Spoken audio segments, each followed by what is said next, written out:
సమావేశం ఏదైనా తనదైన స్టైల్లోని బహిరంగంగా మాట్లాడే మాజీ మంత్రి బీఆర్ఎస్ ఎమ్మెల్యే మల్లారెడ్డి తన రాజకీయ భవిష్యత్తుపై చేసిన వ్యాఖ్యలతో చర్చనీయాంశమయ్యారు. శనివారం రాఖీ పండగ సందర్భంగా మీడియాతో మాట్లాడుతూ నాకు 73 ఏళ్లు వచ్చాయి, ఇక రాజకీయాల నుంచి తప్పుకోవాలని ఆలోచిస్తున్నా అని చెప్పిన మల్లారెడ్డి ఆదివారం మాత్రం మాట మార్చేశారు. జవహర్ నగర్ లో మీడియాతో మాట్లాడుతూ నేను రాజకీయాలకు గుడ్ బై చెప్తున్నానని అనలేదు. జపాన్ లో ఉద్యోగాలకు రిటైర్మెంట్ లేని విధంగా రాజకీయాలకు కూడా రిటైర్మెంట్ ఉండదని మాత్రమే అన్నాను. చివర్లో వచ్చిన మాటలు ఫ్లోలో వచ్చాయి అంతే అని స్పష్టం చేశారు. తాను ప్రస్తుతం బీఆర్ఎస్ లోనే కొనసాగుతున్నానని, టీడీపీ లేదా బీజేపీలో చేరే ఆలోచన లేదని తేల్చి చెప్పారు. విద్యా సంస్థల స్థాపన, నిర్వహణపై పూర్తిగా దృష్టి పెడుతున్నానని తెలిపారు. అయితే శనివారం చెప్పిన 3 ఏళ్లు రాజకీయాల్లో ఉంటా, ఆ తర్వాత వద్దనుకుంటున్నా అన్న మాటలు ఇప్పుడు చేసిన క్లారిఫికేషన్ తో భిన్నంగా ఉన్నాయి. ఇలా మాట మార్చడానికి కారణాలేంటి? రాజకీయ వర్గాల్లో అనేక ఊహాగానాలు వినిపిస్తున్నాయి. బలమైన ప్రజానాయకుడైన మల్లారెడ్డి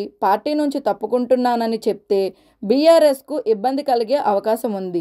అందుకే పార్టీ అధిష్టానం నుంచి ఒత్తిడి వచ్చి ఉండవచ్చని అంటున్నారు. అలాగే తన విద్యా వ్యాపారాలు సజావుగా సాగాలంటే, భవిష్యత్తులో రాజకీయంగా పట్టు కోల్పోకుండా ఉండాలంటే ఈ నిర్ణయం తీసుకుని ఉండవచ్చని విశ్లేషకులు అభిప్రాయపడుతున్నారు. మరికొందరి మాటల్లో అయితే ఇది పార్టీలో చేరుతాననే ఊహాగానాలను ఆపేసి బీఆర్ఎస్ లో తన స్థానాన్ని బలపరుచుకునే రాజకీయ ఎత్తుగడ కావచ్చు అని అంటున్నారు. మొత్తానికి మల్లారెడ్డి వ్యాఖ్యలు తెలంగాణ రాజకీయాల్లో గందరగోళానికి దారితీశాయి. ఆయన నిజంగా రాజకీయాల నుంచి వైదొలుగుతారా లేక కొనసాగుతారా అనేది చూడాలి.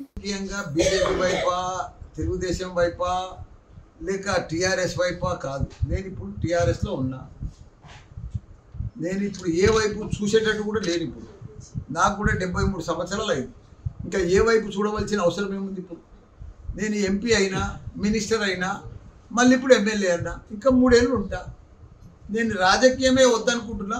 ప్రజలకు సేవ చేసి మంచి కాలేజీలు, యూనివర్సిటీలు నడిపిస్తామని అనుకుంటున్నా. నేను అనలేదయా నిన్న, వాళ్ళు ఏదో రాంగ్ తోటి మెసేజ్ తోటి స్పీడ్లో పోయింది. కానీ రాజకీయంలో రిటైర్మెంట్ ఉండదు, యాది పెట్టుకో. రాజకీయంలో రిటైర్మెంట్ ఉండదు. నేను విద్యా సంస్థలు దేశం అంతా ఓపెన్ చేస్తా అని చెప్పిన.